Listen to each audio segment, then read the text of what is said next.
Hello, नमस्ते, welcome. मीमांसा classes के यूट्यूब चैनल पर एक बार फिर से आपका स्वागत है। और आज जो हमारी क्लास रहने वाली है वो संविधान सभा के बारे में रहने वाली है। क्लास प्रारंभ करने से पहले मैं आपको बता दूं, इकोनॉमी स्पेशल बैच हम यूट्यूब पर पूर्णतः निःशुल्क उपलब्ध करा चुके हैं, जिसपे हमने इकोनॉमी से संबंधित जितने भी टॉपिक्स प्रतियोगी परीक्षाओं में पूछे जाते हैं उन सभी टॉपिक्स को एक व्यवस्थित क्रम में प्लेलिस्ट के माध्यम से इकोनॉमी स्पेशल बैच नाम से यूट्यूब पर प्रोवाइड करवाया है। उसी कड़ी में ये जो हमारा बैच रहने वाला है ये हमारा पॉलिटी स्पेशल बैच रहेगा। पॉलिटी स्पेशल बैच रहेगा और इस पॉलिटी स्पेशल बैच में हम मुख्य रूप से आईएएस और आरएएस के सिलेबस को ध्यान में रखते हुए पॉलिटी के पूरे सिलेबस को आपको यूट्यूब पर पूर्णतः निःशुल्क उपलब्ध करवाने वाले हैं। और उसी के संदर्भ में आज की हमारी पहली क्लास संविधान सभा के बारे में रहने वाली है। संविधान सभा, जैसा आप सभी को मालूम है, आप सभी लोगों को ज्ञात है कि संविधान सभा का जो निर्माण हुआ था वो 1946 में भारत में संविधान को निर्माण देने के लिए, संविधान का निर्माण करने के लिए किया गया था। अंग्रेज जब भारत छोड़कर जा रहे थे उस समय अंग्रेजों ने जाने से पूर्व ही भारत में संविधान सभा का गठन कर दिया था ताकि भारत अपना संविधान बना सके। तो आइए देखते हैं संविधान सभा के बारे में क्या क्या बिंदु हम पढ़ने वाले हैं आज की क्लास में। तो सबसे पहले हम देखेंगे कि संविधान सभा के गठन के क्या क्या ऐतिहासिक प्रयास किए गए थे। उसके बाद हम देखेंगे कि फाइनली जब संविधान सभा गठित हुई तो उसका प्रारूप क्या था, उसकी संरचना क्या थी, उसके सदस्य कौन कौन से क्षेत्रों से थे। साथ ही साथ संविधान सभा का चुनाव किस प्रकार हुआ और संविधान सभा के प्रमुख प्रमुख जो अधिवेशन थे वो कौन कौन से थे और उनमें क्या क्या प्रमुख घटनाएं हुई, क्या क्या प्रमुख प्रस्ताव पास हुए। उसके बाद हम देखने वाले हैं कि संविधान सभा द्वारा जो उद्देश्य प्रस्ताव पारित किया गया, जिसे अंग्रेजी में ऑब्जेक्टिव रिजोल्यूशन भी कहा जाता है, उस ऑब्जेक्टिव रिजोल्यूशन में क्या क्या बातें थी। उसके बाद में संविधान सभा की प्रमुख समितियां को हम देखेंगे और संविधान सभा से जुड़े हुए कुछ मुख्य तथ्यों को जो कई बार परीक्षा में पूछ लिए जाते हैं उनके बारे में हम बात करने वाले हैं। तो आइए एक एक बिंदु पर बात करते हैं। सबसे पहले हम बात करते हैं कि संविधान सभा के गठन के प्रयास कब कब और किन किन व्यक्तियों के द्वारा किए गए थे। सबसे पहला जो संविधान सभा के गठन का प्रयास किया गया था वो 1934 में एम.एन. राय द्वारा इसके संदर्भ में एक प्रारूप दिया गया था। उसके बाद 1935 में इंडियन नेशनल कांग्रेस आईएनसी, भारतीय राष्ट्रीय कांग्रेस पार्टी के द्वारा इसके संदर्भ में एक प्रारूप तैयार किया गया। उसके बाद जब 1940 आता है तो अगस्त प्रस्ताव के माध्यम से भी संविधान सभा के गठन का एक प्रयास किया गया, एक प्रारूप प्रदान किया गया, लेकिन वो स्वीकृत नहीं हुआ।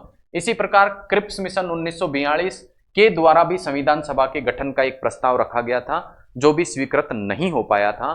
परंतु अंत में कैबिनेट मिशन 1946 के द्वारा दिया गया जो प्रस्ताव था संविधान सभा के संदर्भ में वो स्वीकार कर लिया गया और इस कैबिनेट मिशन की योजना के अनुसार, कैबिनेट मिशन के प्लान के अनुसार ही भारत में संविधान सभा का गठन होता है। तो ये तो ऐतिहासिक पृष्ठभूमि की हमने बात की कि गठन के लिए किस किस प्रकार के प्रयास 1946 से पूर्व किए गए थे और फाइनली किस प्लान के अनुसार संविधान सभा का गठन भारत में होता है। उसके बाद हम बात करने वाले हैं कि जब संविधान सभा का गठन होता है कैबिनेट मिशन की योजना के अनुसार तो उसकी संरचना किस प्रकार की होती है। संरचना की यदि हम बात करें तो संविधान सभा में 389 सदस्य सम्मिलित थे जब इसका गठन होता है और इन 389 या 389 सदस्यों में से 296 ब्रिटिश इंडिया से थे। उस समय जब संविधान सभा का गठन हुआ भारत कुछ प्रांतों में बटा हुआ था और कुछ देशी रियासतों में बटा हुआ था। इन प्रांतों को भी पुनः दो भागों में बांटा गया था। एक तो ऐसे प्रांत जिनमें गवर्नर का शासन था, वे क्या कहलाते थे, गवर्नर प्रांत, और अन्य जो प्रांत थे वो क्या कहलाते थे, केंद्र शासित प्रदेश। केंद्र शासित प्रदेश। संविधान सभा का जिस वक्त गठन होता है उस समय जो प्रांतों की संख्या होती है भारत में वो 296 होती है और देशी रियासतों की जो संख्या होती है वो 93 होती है। इन 296 प्रांतों में से 292 जो प्रांत होते हैं उनमें गवर्नर का शासन होता है और ये गवर्नर प्रांत कहलाते हैं, जबकि बाकी के जो 4 प्रांत होते हैं वो केंद्र शासित प्रदेश कहलाते हैं। और दिल्ली, अजमेर, मेरठ, अजमेर, मेरवाड़ा, कुर्ग और बलूचिस्तान। कुर्ग और बलूचिस्तान दोनों पाकिस्तान में हैं, वर्तमान के पाकिस्तान में हैं, लेकिन उस समय अखंड भारत में ही ये सम्मिलित थे। तो 4 केंद्र शासित प्रदेश, 292 गवर्नर प्रांत और साथ में 93 देसी रियासत, इन सभी के प्रतिनिधियों से मिलकर संविधान सभा का गठन होना था। प्रांतों को जो सीट प्रदान की गई थी, प्रत्येक प्रांत को, ये जो 296 प्रांत थे उनमें से प्रत्येक प्रांत को जो सीट का अलोकेशन किया गया था वो किसके आधार पर किया गया था? उस प्रांत की जनसंख्या के आधार पर किया गया था। और जो वोटिंग के लिए जो समुदाय बांटे गए थे संविधान सभा की वोटिंग के लिए, वो 3 समूहों में बांटा गया था। पहला मुस्लिम, दूसरा सिख और बाकी के सभी लोगों को सामान्य में गिना गया था। इस प्रकार का प्रश्न कई बार परीक्षा में पूछा जा चुका है कि संविधान सभा का जो चुनाव हुआ था उसके लिए जो मतदान प्रणाली थी उसके अंतर्गत 3 समुदायों में सभी लोगों को बांटा गया था, पहला मुस्लिम, सिख और सामान्य। तो ये तथ्य आपको ध्यान में रखना है। आगे चलते हैं और बात करते हैं कि संविधान सभा का जो चुनाव हुआ था वो किस प्रकार से हुआ था। तो संविधान सभा का जो चुनाव हुआ था वो जुलाई अगस्त 1946 में ये चुनाव होता है और चुनावों के पश्चात नवंबर 46 आते आते संविधान सभा का गठन पूर्ण रूप से हो जाता है। चुनाव, जैसा मैंने आपको बताया, जो सदस्य चुने जाने थे वो देसी राज्यों से भी चुने जाने थे, देसी रियासतों से भी चुने जाने थे और भारत के प्रांतों से भी चुने जाने थे। जो ब्रिटिश प्रांत थे उनसे भी चुने जाने थे। देसी रियासतों से जो सदस्य चुने जाने थे उनका जो मेथड रखा, उनका जो तरीका रखा, वो क्या रखा कि देसी राज्यों से जो भी सदस्य चुने जाएंगे संविधान सभा के लिए वो क्या करे जाएंगे, इन देसी रियासतों के जो राजा थे उनके द्वारा क्या करे जाएंगे, मनोनीत किए जाएंगे। तो देसी रियासतों से जो भी संविधान सभा में सदस्य आने थे वो कैसे होने थे, मनोनीत होने थे। जबकि प्रांतों से जो सदस्य आने थे वो किसके माध्यम से आने थे, अप्रत्यक्ष निर्वाचन से आने थे।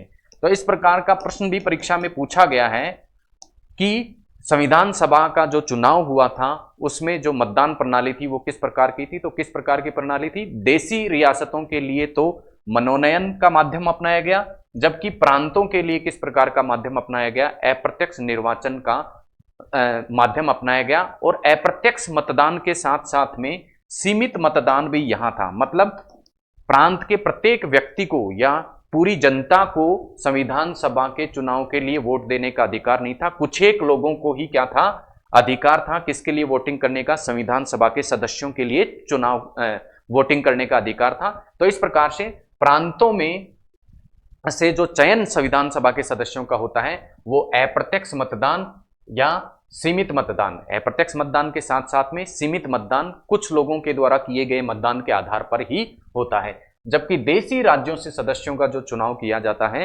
वो मनोनयन के द्वारा किया जाता है। जो देसी रियासत के राजा हैं वो सदस्य का मनोनयन करते हैं, किसमें, संविधान सभा में। अब बात करते हैं कि क्या किन किन वर्गों को प्रतिनिधित्व दिया गया। तो संविधान सभा का जो गठन हुआ था उसमें ये ध्यान रखा गया कि समाज के सभी वर्गों को इसमें क्या मिले, प्रतिनिधित्व मिले। इसी कारण चाहे वह SC, ST, अनुसूचित जाति, अनुसूचित जनजाति, एंग्लो इंडियन समुदाय या महिला हो, सभी को क्या मिला था, संविधान सभा में स्थान मिला था। चुनाव होता है तो कांग्रेस को जो सीट मिलती हैं वो इस पूरे चुनाव में 208 सीटें मिलती हैं, यानी बहुमत जो मिलता है वो किसको मिलता है, कांग्रेस को मिलता है। कांग्रेस के 208 सदस्य संविधान सभा में क्या होते हैं, जाते हैं। तो संविधान सभा में कांग्रेस के 208 सदस्य जाते हैं, जबकि मुस्लिम लीग के 73 सदस्य यहां जाते हैं। और विशेष आपको ये तथ्य ध्यान रखना है कि देसी रियासतों ने इन चुनावों में भाग ही नहीं लिया। हालांकि देसी रियासतों से भी मनोनयन करके सदस्यों को भेजा जाना था, कहां पर, संविधान सभा में, लेकिन देसी रियासतों ने निर्णय लिया कि वे संविधान सभा में शामिल नहीं होंगे। क्यों? क्योंकि वो अपना स्वतंत्र अस्तित्व बनाए रखना चाहते थे और भारत की संविधान सभा में सम्मिलित नहीं होना चाहते थे। तो इस प्रकार से संविधान सभा का चुनाव होता है। चुनाव में हम देखते हैं कि अप्रत्यक्ष मतदान के द्वारा ये चुनाव होता है या फिर मनोनयन के द्वारा इस चुनाव की विधि तय की जाती है। देसी रियासत चुनाव में भाग नहीं लेती है। कांग्रेस के सबसे ज्यादा प्रतिनिधि संविधान सभा में 208 प्रतिनिधि संविधान सभा में चुनकर जाते हैं। सभी वर्गों को प्रतिनिधित्व मिलता है। तो इस प्रकार गठन की हमने बात की, चुनाव की हमने बात की। अब हम बात करते हैं संविधान सभा के प्रमुख अधिवेशनों के बारे में। पहले अधिवेशन से बात करेंगे कुल अधिवेशनों की बात करें तो कुल संविधान सभा की जो पहले अधिवेशन होता है उससे लेके संविधान सभा के अंत तक क्या होते हैं, 11 अधिवेशन होते हैं। पहला जो अधिवेशन होता है उसकी प्रमुख बात यह है कि उसमें 211 सदस्य भाग लेते हैं। यानी आपको ध्यान रखना है, हमने देखा था कि कुल सदस्य जो थे 208 तो क्या थे, कांग्रेस के सदस्य थे, 73 मुस्लिम लीग के सदस्य थे, लेकिन पूरे के पूरे सदस्य यहां पहले अधिवेशन में भाग नहीं लेते हैं, केवल 211 सदस्य ही इसमें भाग लेते हैं। पहला जो अधिवेशन होता है उसमें क्या किया जाता है, अध्यक्ष का चुनाव किया जाता है। संविधान सभा का अध्यक्ष कौन हो इसका चयन किया जाता है और ये तरीका अपनाया जाता है कि संविधान सभा में जो सबसे बुजुर्ग व्यक्ति होगा, सबसे बुजुर्ग सदस्य होगा, उसी को ही क्या बना दें, हम संविधान सभा का अध्यक्ष बना देते हैं। और सभी लोग इस बात पे सहमत हुए और इसी आधार पर सच्चिदानंद सिन्हा जो कि संविधान सभा के क्या थे, सबसे बुजुर्ग सदस्य थे, सबसे उम्रदराज सदस्य थे, उनको इस संविधान सभा के प्रथम अधिवेशन का क्या बना दिया जाता है, अध्यक्ष बना दिया जाता है। और जैसा मैंने आपको बताया, मुस्लिम लीग क्या करती है, प्रथम अधिवेशन का बहिष्कार करती है, भाग नहीं लेती है।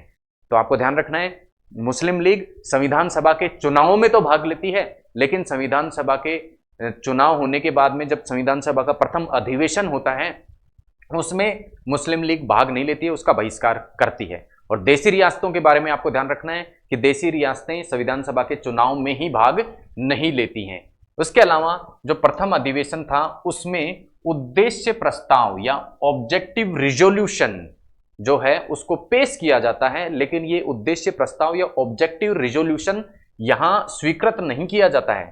तो विशेष रूप से आपको ध्यान रखना है, ऑब्जेक्टिव रिजोल्यूशन या उद्देश्य प्रस्ताव पेश तो कौन से अधिवेशन में किया जाता है, संविधान सभा के प्रथम अधिवेशन में किया जाता है, लेकिन जो पास होता है या स्वीकृत किया जाता है कौन, उद्देश्य प्रस्ताव या ऑब्जेक्टिव रिजोल्यूशन स्वीकृत कब किया जाता है, स्वीकृत द्वितीय अधिवेशन में किया जाता है। उसके बाद कालक्रम आगे बढ़ता है और बात आती है चतुर्थ अधिवेशन की। चतुर्थ अधिवेशन में संविधान सभा का जो चतुर्थ अधिवेशन होता है उसमें हमारे देश के राष्ट्र ध्वज को क्या किया जाता है, स्वीकार किया जाता है, स्वीकृत किया जाता है। तो इससे भी आपसे प्रश्न पूछा जा सकता है कि राष्ट्र ध्वज को जो स्वीकृत किया जाता है वो संविधान के कौन से अधिवेशन में किया जाता है, तो आपको ध्यान रखना है वो चतुर्थ अधिवेशन में इस प्रकार का कार्य किया जाता है। जबकि जो ऑब्जेक्टिव रिजोल्यूशन या उद्देश्य प्रस्ताव जो स्वीकृत किया जाता है वो किसमें किया जाता है, द्वितीय अधिवेशन में। उसके बाद में अधिवेशन आता है 11वां जो अधिवेशन था वो इस दृष्टि से प्रमुख है कि 11वें अधिवेशन में हमारे संविधान को क्या किया जाता है, अंगीकृत किया जाता है। पहली चीज, हमारे राष्ट्रगान और राष्ट्रगीत को स्वीकृत करा जाता है और साथ ही साथ एक अन्य कार्य, महत्वपूर्ण कार्य जो यहाँ संविधान सभा करती है वो है भारत के राष्ट्रपति का चुनाव। भारत का जो पहले राष्ट्रपति थे राजेंद्र प्रसाद, उनको राष्ट्रपति के रूप में चुने जाने का जो कार्य किया जाता है वो संविधान सभा के द्वारा ही कर दिया जाता है। इस प्रकार संविधान सभा अपने गठन से लेके और अपने अंतिम जो अधिवेशन है उसमें 2 वर्ष 11 माह 18 दिन तक क्या करती है, कार्य करती है। और 1952 में चूंकि भारत के पहले जो आम चुनाव हुए थे वो कब हुए थे, 1952 में। लेकिन आप सभी लोगों को ध्यान है कि 1947 में ही भारत क्या हो गया था, आजाद हो गया था। तो भारत आजाद होने के पश्चात से लेके पहले आम चुनाव 1952 तक संविधान सभा ही किसके रूप में कार्य करती है, संसद के रूप में, अस्थायी रूप से कार्य करती है। तो ये तथ्य भी आपको ध्यान रखना है कि 1947 से लेके 1952 तक जब तक पहला चुनाव होता है तब तक संसद के रूप में हमारी संविधान सभा ही कार्य करती रहती है और कानून बनाने का कार्य भी संविधान सभा द्वारा किया जाता है।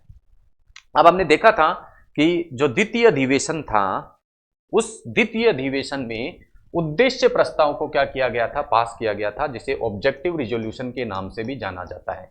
ऑब्जेक्टिव रिजोल्यूशन एक तरीके से भारत के संविधान की क्या था, एक परिचय था कि भारत का संविधान किस प्रकार का होगा, उसके बारे में, या हम कह सकते हैं कि भारत के संविधान के उद्देश्य क्या होंगे, उसको स्पष्ट करते हुए एक प्रस्ताव रखा गया था प्रथम अधिवेशन में और द्वितीय अधिवेशन में, संविधान सभा के द्वितीय अधिवेशन में उसे स्वीकृत किया गया था। आइए देखते हैं ये उद्देश्य प्रस्ताव क्या था। इस उद्देश्य प्रस्ताव में क्या क्या बातें की गई थी। पहली जो बात करी गई थी वो ये थी कि भारत को क्या बनाया जाएगा, स्वतंत्र संप्रभु गणराज्य। भारत क्या होगा, एक स्वतंत्र संप्रभु गणराज्य होगा। अन्य देश का क्या होगा, इसके ऊपर किसी प्रकार का नियंत्रण नहीं होगा। तो ये स्वतंत्र संप्रभु क्या होगा, गणराज्य होगा। दूसरा, जो अवशिष्ट शक्तियां होंगी वो किसके पास में होंगी, राज्यों के पास में होंगी।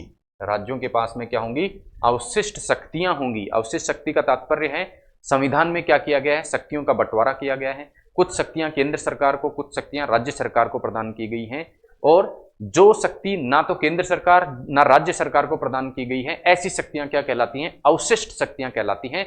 तो उद्देश्य प्रस्ताव में विशेष रूप से आपको ध्यान रखना है, उद्देश्य प्रस्ताव में जो अवशिष्ट शक्तियां प्रदान की गई थी वो किसको की गई थी, राज्यों को देने की बात कही गई थी। और इस प्रकार से राज्यों को स्वायत्त शासी इकाई के रूप में कल्पित किया गया था, कल्पना की गई थी कि स्वायत्त शासी इकाई के रूप में राज्य कार्य करेंगे। लेकिन हम जब भारत के संविधान का निर्माण हो जाता है उसके पश्चात हम देखते हैं कि अवशिष्ट शक्तियां राज्य के पास नहीं है, किसके पास में है, केंद्र सरकार के पास में है। उसके बाद सत्ता का जो स्रोत बताया गया था उद्देश्य प्रस्ताव में, वो किसको बताया गया था, भारत के लोगों को बताया गया था।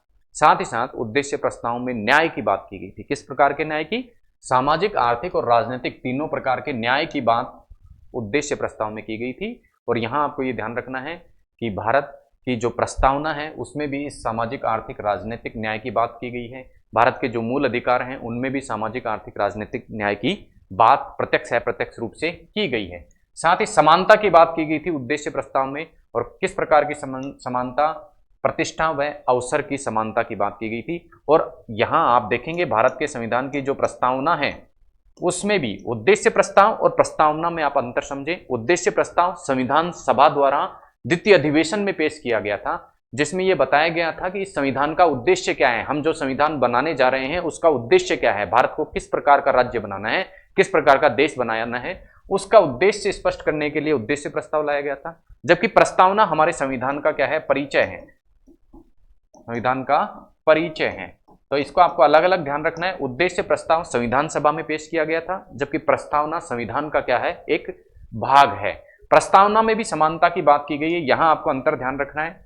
उद्देश्य प्रस्ताव में जो समानता की बात की गई है वो दो समानताओं की बात की थी, प्रतिष्ठा और अवसर की, जबकि यहां प्रस्तावना में, संविधान की जो प्रस्तावना है उसमें आय, प्रतिष्ठा व अवसर के समानता की बात कही गई है। तो इस अंतर से भी परीक्षा में प्रश्न पूछ लिए जाते हैं, तो आपको ध्यान में रखना है। आगे चलते हैं, उद्देश्य प्रस्ताव की कुछ और बातों में की बात करते हैं। उद्देश्य प्रस्ताव में सभी को स्वतंत्रता देने की बात भी कही गई थी। किस प्रकार की स्वतंत्रता, विचार, अभिव्यक्ति, धर्म, विश्वास और उपासना की स्वतंत्रता की बात देने की बात की गई थी उद्देश्य प्रस्ताव में। और इसी की झलक हमें मूल अधिकारों में देखने को मिलती है, मूल अधिकारों में भी हमें देखने को मिलती है। मूल अधिकार जो 19 है जिसमें स्वतंत्रता के अधिकार की बात की गई है, उसमें भी इसी प्रकार की स्वतंत्रताओं की बात की गई है। तो ये उद्देश्य प्रस्ताव से समानता रखता है हमारा कौन सा, मूल अधिकार 19। इसके अलावा विश्व शांति, मानव कल्याण, अखंडता, अल्पसंख्यक जनजाति व पिछड़े वर्गों के कल्याण को भी भारत के संविधान का उद्देश्य इस उद्देश्य प्रस्ताव में बताया जाता है। तो ये बात करी हमने भारत के संविधान सभा द्वारा पास किए गए उद्देश्य प्रस्ताव या ऑब्जेक्टिव रेजोल्यूशन के बारे में। आगे चलते हैं, और संविधान सभा में एक प्रमुख जो परिवर्तन होता है वो कब हो जाता है, जब स्वतंत्रता अधिनियम 1947 क्या होता है, पास किया जाता है। स्वतंत्रता अधिनियम 1947 जैसे ही पास हो जाता है उसके बाद संविधान सभा पर इसका क्या क्या प्रभाव पड़ता है इसे हमने देखना है। क्योंकि संविधान सभा नाम से हम टॉपिक पढ़ रहे हैं, तो यहाँ स्वतंत्रता अधिनियम 1947 को हम केवल किसके परिप्रेक्ष्य में देखने वाले हैं, संविधान सभा पर इसका क्या असर होता है उसके परिप्रेक्ष्य में हम बात करने वाले हैं। तो होता क्या है, जैसे ही स्वतंत्रता अधिनियम 1947 पास होता है, देशी रियासतें भी क्या हो जाती हैं, भारत में सम्मिलित हो जाती हैं। और देशी रियासतों के भारत में सम्मिलित होने के साथ ही देशी रियासतें अब संविधान सभा का क्या होती हैं, हिस्सा बन जाती हैं, सदस्य बन जाती हैं। जैसा आपको पहले ध्यान होगा, मैंने आपको बताया था देशी रियासतों के लिए 93 सीट निर्धारित की गई थी संविधान सभा में, लेकिन देशी रियासतों ने चुनावों में भाग नहीं लिया था, चुनावों का बहिष्कार किया था, इसलिए देशी रियासतों से सदस्य संविधान सभा में नहीं थे। लेकिन स्वतंत्रता अधिनियम 1947 के पास होते ही अब संविधान सभा की संरचना परिवर्तित होती है और देशी रियासत भी संविधान सभा का क्या हो जाते हैं, भाग हो जाते हैं। और चूंकि स्वतंत्रता अधिनियम 1947 पास होते ही क्या हो जाता है, ब्रिटिश सरकार ब्रिटिश सरकार का जो नियंत्रण या ब्रिटिश संसद का जो नियंत्रण होता है भारत के ऊपर से, वो पूर्णतः क्या हो जाता है, समाप्त हो जाता है। और पूर्णतः समाप्त होने के साथ ही अब क्या होती है, संविधान सभा क्या हो जाती है, पूर्ण संप्रभु बन जाती है। इससे पहले पूर्ण संप्रभु क्यों नहीं थी? क्योंकि 1947 के अधिनियम के पास होने से पहले तक भारत पर किसका अप्रत्यक्ष नियंत्रण था? अप्रत्यक्ष रूप से ब्रिटिश संसद की क्या थी, सर्वोच्चता थी, इसलिए संप्रभु संविधान सभा नहीं कहलाती थी। उसके बाद जैसे ही यह अधिनियम पास होता है, स्वतंत्रता अधिनियम 1947, संविधान सभा अब न केवल संविधान निर्माण, मैंने आपको बताया था संविधान सभा का जो निर्माण होता है उसका मुख्य उद्देश्य क्या होता है कि संविधान सभा क्या करेगी, संविधान का निर्माण करेगी, संविधान का निर्माण करेगी। लेकिन जैसे ही 1947 का अधिनियम पास होता है, 1947 का स्वतंत्रता अधिनियम पास होता है, संविधान सभा अब एक और कार्य करने लग जाती है। वो कार्य कौन सा होता है? ये संसद की तरह कार्य करने लगती है, संसद की तरह भी क्या करने लग जाती है, अब कार्य करने लग जाती है। तो दो प्रकार के कार्य अब ये करने लग जाती है। संविधान का निर्माण चलता ही रहता है, साथ ही साथ संसद की तरह कार्य करते हुए ये कुछ कानूनों के निर्माण का कार्य भी करने लग जाती है। और जब जब संविधान सभा क्या करती है, संसद की तरह या विधायिका की तरह कार्य करती है, तब उसका अध्यक्ष जो होता है वो कौन होता है? जी.वी. मावंगकलर होते हैं। और जब जब संविधान निर्माण का कार्य ये संविधान सभा करती है, अर्थात यदि संविधान सभा की कोई बैठक संविधान निर्माण के संबंध में होती है तो उसकी अध्यक्षता किसके द्वारा की जाती है? डॉक्टर राजेंद्र प्रसाद के द्वारा की जाती है। और जब जब ये संविधान सभा विधायिका की तरह कार्य करती है या संसद की तरह कार्य करती है, तब उसकी अध्यक्षता जी.वी. मावलंकर द्वारा की जाती है। तो ये था स्वतंत्रता अधिनियम 1947 का भारत की संविधान सभा पर पड़ने वाला प्रभाव। अब संविधान सभा के मैंने कार्य आपको दो बताए, प्रमुख कार्य, एक संविधान निर्माण और एक विधायिका की तरह कार्य करना, कानून बनाने का कार्य करना। संविधान निर्माण का जो कार्य किया जाता है उसके अंतर्गत ये अपना कार्य जो पूरा करती है वो 26 नवंबर 1949 तक लगभग संविधान के जो भाग हैं या संविधान को पूरा कर लिया जाता है संविधान सभा के द्वारा।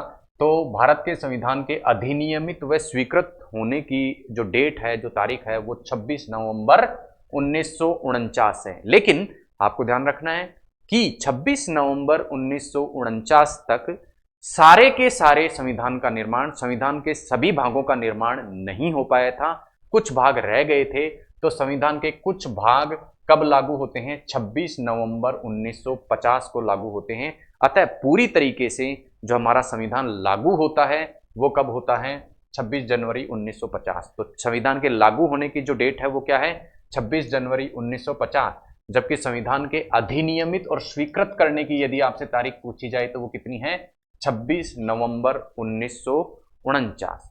तो ये संविधान निर्माण के अंतर्गत अधिनियमित, स्वीकृत और लागू होने के प्रमुख जो अंतर हैं उनको मैंने आपको बताया, और उनकी तारीखें आपको ध्यान रखनी है क्योंकि इस पर परीक्षा में प्रश्न पूछ लिए जाते हैं। अब सबसे महत्वपूर्ण भाग संविधान सभा की ओर हम जाने वाले हैं। सबसे जो महत्वपूर्ण भाग है संविधान सभा का वो है संविधान सभा की समितियां। तो कुल 8 मुख्य समितियां और कुछ अन्य समितियां भी संविधान सभा की थी। आइए एक एक करके सभी समितियों को देखते हैं, उनके सदस्य और अध्यक्ष की हम बात करेंगे।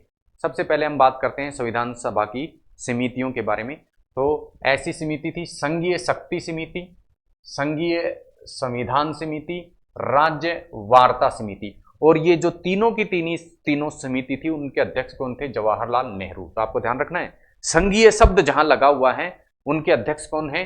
जवाहरलाल नेहरू। राज्यों से वार्ता की बात आई तो जवाहरलाल नेहरू। तो संघीय शक्ति, संघीय संविधान समिति, राज्य वार्ता समिति, इन तीनों के अध्यक्ष कौन थे? जवाहरलाल नेहरू।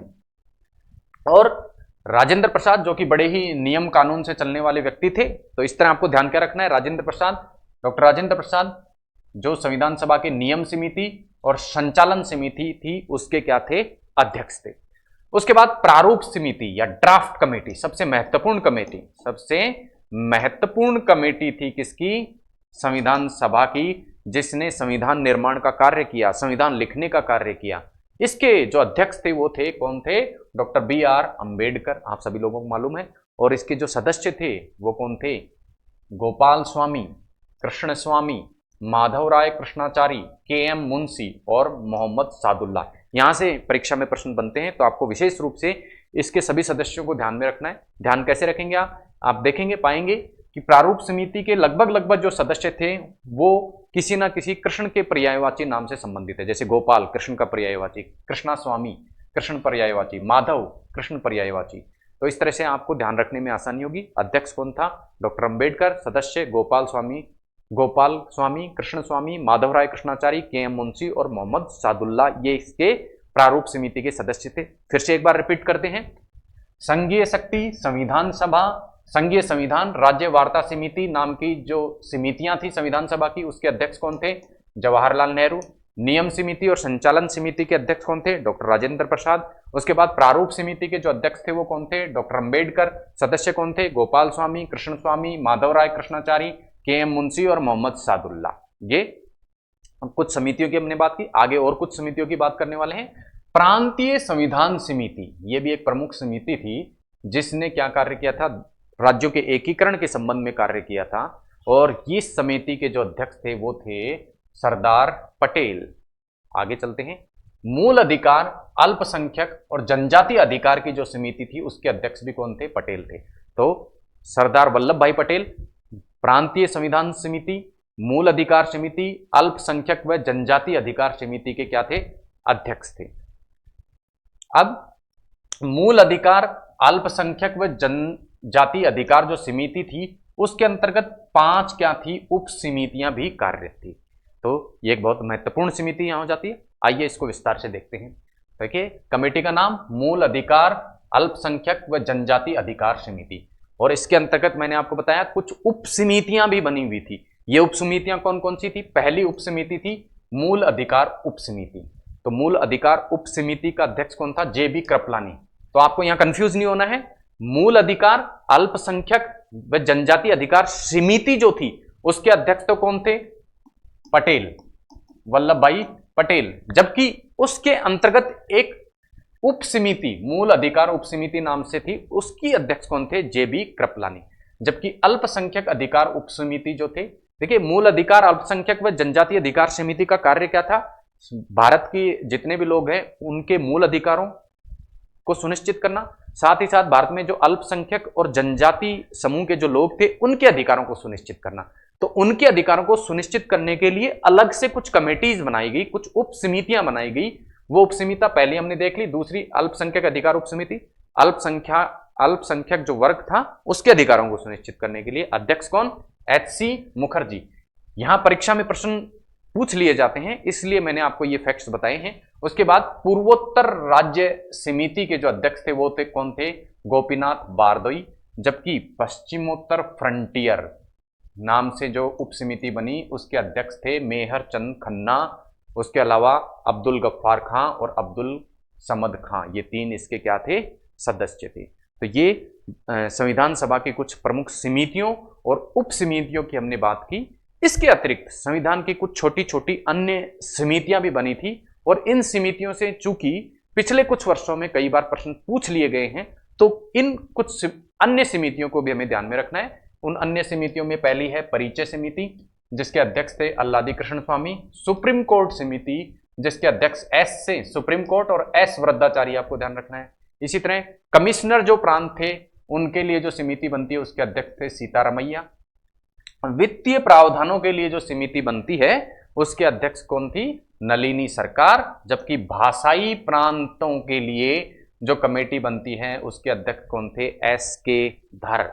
नागरिकता के संदर्भ में जो कमेटी बनती है उसके अध्यक्ष कौन थे? एस वृद्धाचारी। तो इस प्रकार से आप देखेंगे कि संविधान सभा ने अपना कार्य बहुत ही विस्तृत रूप से किया और बहुत ही विशेषज्ञता के साथ में किया। विशेषज्ञता कैसे?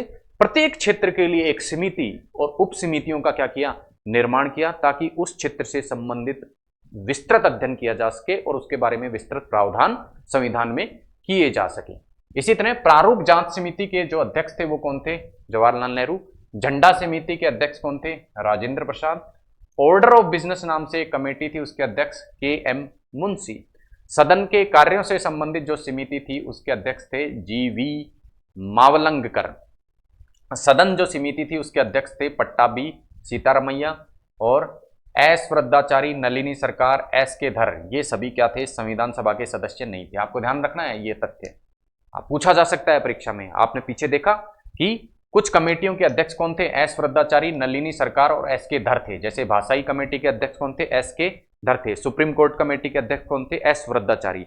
हालांकि ये संविधान सभा के सदस्य नहीं थे, परंतु फिर भी संविधान सभा की जो कमेटी थी उन कमेटियों के क्या थे, अध्यक्ष थे। संविधान सभा की कमेटियों के क्या थे, अध्यक्ष थे। तो ये संविधान सभा की कुछ प्रमुख अन्य समितियों के बारे में हमने बात की। अब संविधान सभा से जुड़े हुए कुछ तथ्यों को हमें देखना है जिन पर भी परीक्षा में प्रश्न निकल सकते हैं। किस प्रकार के तथ्य हैं? पहला, संविधान सभा का जो प्रतीक था वो क्या था, हाथी था। संविधान का जो हमारा प्रतीक था वो क्या था, हाथी था। संविधान निर्माण में जो विधिक सलाहकार था वो कौन थे, मिस्टर BN राव।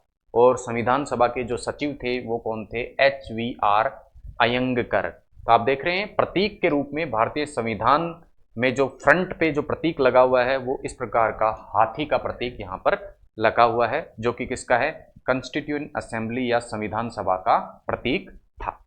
आगे और कुछ तथ्यों को देखते हैं। संविधान के ड्राफ्ट्समैन, ड्राफ्ट किसने किया, प्रारूप समिति अलग है, ड्राफ्ट किस प्रकार का ड्राफ्टमैन के रूप में जो कार्य किया वो किसने किया था, SN मुखर्जी ने किया था। और कैलियोग्राफर, कैलियोग्राफर मतलब किस स्टाइल में, किस लेख में, ठीक है, किस लेख में, जैसे कोई चीज लिखी जाती है, जैसे मैंने संविधान इस प्रकार लिखा तो संविधान एक इस प्रकार से लिखा जाता है, एक आरडी राइटिंग में भी क्या लिखा जाता है, इस प्रकार से संविधान। तो इस प्रकार से जो हमारा संविधान लिखा गया था वो फ्लोइंग इटैलिक स्टाइल, जो टेढ़ी राइटिंग होती है, यहां आप देख पा रहे हैं टेढ़ी रूप से लिखी हुई राइटिंग होती है, उसमें लिखा गया था, जिसे फ्लोइंग इटैलिक स्टाइल कहते हैं। और कैलियोग्राफर जो थे संविधान के वो कौन थे, प्रेम बिहारी नारायण रायजादा थे। तो ये तथ्य भी ध्यान रखना है। साज सज्जा जो संविधान की थी चारों तरफ, वो किसने की थी, नंदलाल बोस, राम मनोहर सिन्हा ने की थी। और हमारे संविधान जो कि अंग्रेजी में लिखा गया था उसका जो हिंदी अनुवाद किया गया था वो किसके द्वारा किया गया था, वसंत कृष्ण वैद्य के द्वारा किया गया था। और एक प्रमुख तथ्य यहां आपको ध्यान रखना है कि संविधान सभा में जो सीटें थी उसमें सबसे ज्यादा जो सीटें मिली थी, पार्टी वाइज तो हमने देख लिया गया था कि सबसे ज्यादा सीटें किसको मिली थी, कांग्रेस को मिली थी। लेकिन सबसे ज्यादा समुदाय के आधार पर यदि हम देखें सीटें, तो सबसे अधिक सीटें किसको मिली थी, हिंदुओं को मिली थी, उसके बाद मुस्लिमों को, उसके बाद में अनुसूचित जाति को, उसके बाद में क्रिश्चियन, और सबसे कम जो सीटें संविधान सभा में मिली थी वो किसको मिली थी, सिखों को मिली थी। तो ये संविधान सभा के बारे में, समितियों के बारे में हमने देखा और महत्वपूर्ण तथ्यों के बारे में हमने बात की। अब हम देखते हैं कि क्या संविधान सभा ने जो कार्य किया था उसकी किसी प्रकार की आलोचना भी हुई। तो जी हाँ, प्रत्येक कार्य जो किया जाता है उसके आलोचक भी होते हैं, उसकी आलोचना भी की जाती है। तो संविधान सभा द्वारा जो संविधान निर्माण किया गया उसके भी कुछ लोगों द्वारा आलोचना की गई। आलोचना के आधार क्या थे, आइए देखते हैं। पहला जो आधार बनाया गया वो ये था कि सभी वर्गों को प्रतिनिधित्व नहीं दिया गया है। जैसा आपने पिछली स्लाइड में देखा, सबसे ज्यादा जो प्रतिनिधित्व मिला किसको मिल गया, हिंदुओं को मिल गया। तो एक ये शिकायत की गई आलोचना के रूप में कि सभी वर्गों को प्रतिनिधित्व नहीं दिया गया है, केवल एक समुदाय विशेष से अधिक प्रतिनिधित्व दे दिया गया। दूसरा, पूर्ण संप्रभुता का भाव। जैसा आपने देखा कि जब तक स्वतंत्रता अधिनियम 1947 पास नहीं हुआ था तब तक संविधान सभा क्या नहीं थी, पूर्ण संप्रभु संस्था नहीं थी। अप्रत्यक्ष रूप से किसका नियंत्रण था, ब्रिटिश संसद का नियंत्रण था। तो 1946 में जब गठन होता है किसका, संविधान सभा का, तो 1946 से 1947 तक संविधान सभा क्या होती है, एक किस प्रकार की संस्था होती है, संप्रभु संस्था नहीं होती है। क्यों नहीं होती है, क्योंकि अपने सत्र को आहूत करने के लिए संविधान सभा को ब्रिटिश संसद से अनुमति लेनी होती है। तो इस आधार पर भी आलोचना की गई कि हम आजाद हो गए उसके बाद में भी क्या है, संविधान सभा एक संप्रभु संस्था नहीं है। साथ ही साथ संविधान के निर्माण में संविधान सभा ने बहुत अधिक समय लिया, 2 वर्ष 11 माह 18 दिन, तो लगभग 3 साल का समय संविधान को तैयार करने में लिया संविधान सभा में। इसी आधार पर क्या की गई, इसकी आलोचना की गई। और नसरुद्दीन जो अहमद थे उन्होंने तो इस समय लेने के कारण, इस देरी के कारण, इस जो ड्राफ्टिंग कमेटी है उसको ड्रिफ्टिंग कमेटी कह दिया था। ड्रिफ्टिंग मतलब देर करने वाली कमेटी कह दिया था। साथ ही साथ जो सदस्य थे संविधान सभा के, वो अधिकतर जो सदस्य थे वो क्या थे, वकील थे, एडवोकेट थे। तो वकीलों का प्रभुत्व यहाँ कहा गया कि संविधान सभा में तो क्या है, वकीलों का प्रभुत्व है। जैसे मैंने आपको बताया, सर्वाधिक जो सदस्य थे वो संविधान सभा में कौन थे, हिंदू थे। तो जो विस्काउंट साइमन थे, उन्होंने तो संविधान सभा को क्या कह दिया, हिंदुओं की संस्था कहकर ही आलोचना कर दी।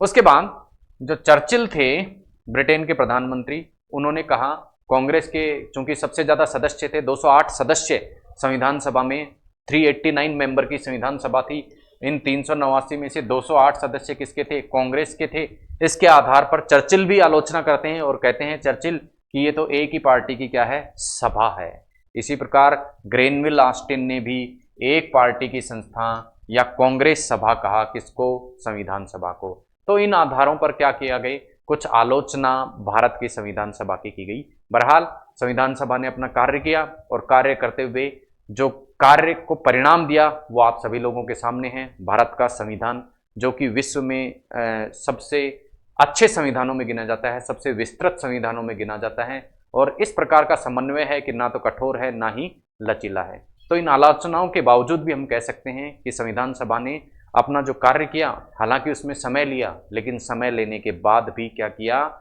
विस्तृत अध्ययन करके एक ऐसा संविधान भारत को दिया जिसके आधार पर भारत में विश्व के बेहतरीन लोकतंत्र को हम आज देखते हैं। तो हम कह सकते हैं कि भारत की जो संविधान सभा की इन आधारों पर आलोचना की थी वो कतिपय सच प्रतीत नहीं होती, सत्य प्रतीत नहीं होती है। इस प्रकार का प्रश्न भी पूछा जा सकता है कि भारत की संविधान सभा के बारे में समालोचनात्मक टिप्पणी कीजिए। तो उसमें आपको आलोचनाओं का आधार बताना है और इस आलोचनाओं के आधार पे आपको अंत में अपने उत्तर का निष्कर्ष लिखना है कि इन आलोचनाओं के बावजूद भी एक बेहतरीन संविधान भारत की संविधान सभा ने भारत को दिया था और उसके लिए बहुत ही विस्तृत अध्ययन की आवश्यकता थी। तो लिया गया समय यहाँ मायने नहीं रखता, और साथ ही साथ एक पार्टी प्रभुत्व, एक समुदाय प्रभुत्व की जमात की गई। तो इसका भी जो काउंटर एग्रीमेंट दिया जा सकता है वो इस प्रकार दिया जा सकता है कि चूंकि हिंदुओं की संख्या भी अधिक थी, सबसे पहली चीज़ तो ये, और जो चुनाव हुआ था वो क्या हुआ था, इस प्रकार से नहीं हुआ था कि मनोनयन द्वारा सदस्य चुन लिए गए हों, उनका चुनाव भी निर्वाचन के माध्यम से हुआ था। तो इस आलोचना का जवाब इस तरीके से दिया जा सकता था। ये थी आज की हमारी क्लास। मिलते हैं अगली क्लास में एक नए विषय, नए टॉपिक के साथ में। तब तक के लिए धन्यवाद। जय हिंद।